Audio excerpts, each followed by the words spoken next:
We used to think of nostalgia as something personal, a feeling rooted in memory or longing for lost times. But now it's been repackaged, sold back to us as part of the user experience. Think about your phone, that warm glow of a vintage filter, the analog style sound on a notification, even the font you read these words in. All our design choices meant to evoke familiarity, not out of respect for the past, but as tools to make new systems feel instantly trustworthy. This is nostalgia no longer as emotion, but as algorithmic interface element. The deeper problem isn't that we're being nostalgic. It's that we're being conditioned to mistake simulation for sincerity. Every pixel of that retro aesthetic is chosen not for authenticity, but control. When you open an app and feel a warm sense of comfort, that emotion is designed into the product just as deliberately as its buttons or menus.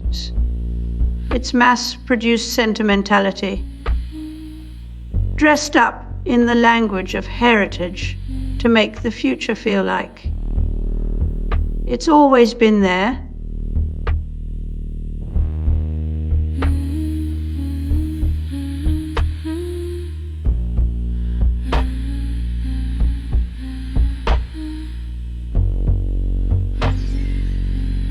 Authenticity in digital art lies not in the medium, but in the artist's intent and original. Roland Barthes described the punctum as that jagged detail in a photograph, something sharp, personal, even painful, that makes you pause and see not just an image, but a story. For him, it was what made photographs feel alive, the trace of the real in the mechanical. Now, imagine AI trying to replicate that. It doesn't have lived experience. So instead it mimics broken glass on a screen, handwritten fonts with simulated ink blots, or grain that only looks like memory. What once gave photos existential weight, a that. The illusion has taken over the real. Barthes said that to describe a photograph is to change its structure, to add connotation where there was only denotation. Now we live in an era where even denotation is suspect. AI, generated children, fake travel photos, and deep-faked memories all wear the same aesthetic of authenticity. They have grain, they look real, but their truth is a lie with texture. We are trained to believe that these marks, these cracks and flaws are proof of experience. When in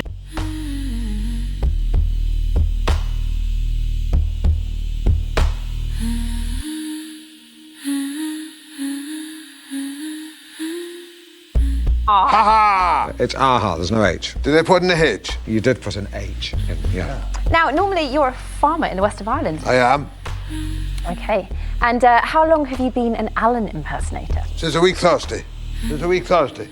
My cousin said, Martin, you look like the fella off the TV. He showed me on the computer. I said, who the hell is that? He said, it's Alan Partridge. In 1992, Neil Postman warned us about technopoly, a society where technology doesn't just serve culture, it becomes the culture. He said efficiency and productivity were problems for slaves, not philosophers.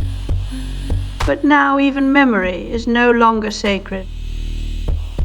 AI, curated playlists and algorithmic photo albums don't just recall the past. They sanitize it into something consumable. Technopoly erodes old stories, not by destroying them, but by replacing them with curated sentimentality.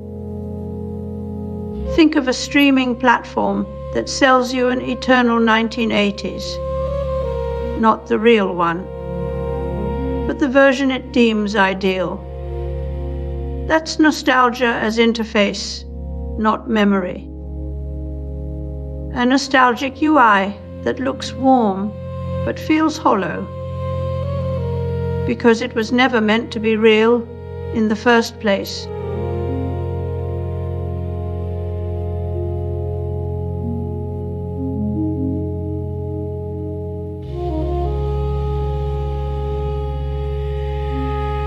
Because aluminum reflects up to 95% of all radiant heat and effectively stops moisture,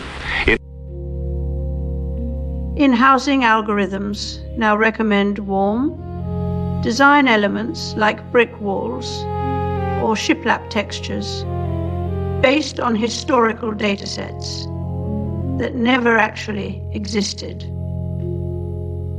These are not reflections of real places, but simulations designed to trigger emotional responses we associate with home. The AI doesn't know what a living room smelled like in 1945. It only knows which data points make us feel comforted by the past. Nostalgia is no longer memory, but a design heuristic used to sell trust and belonging where they cannot exist organically.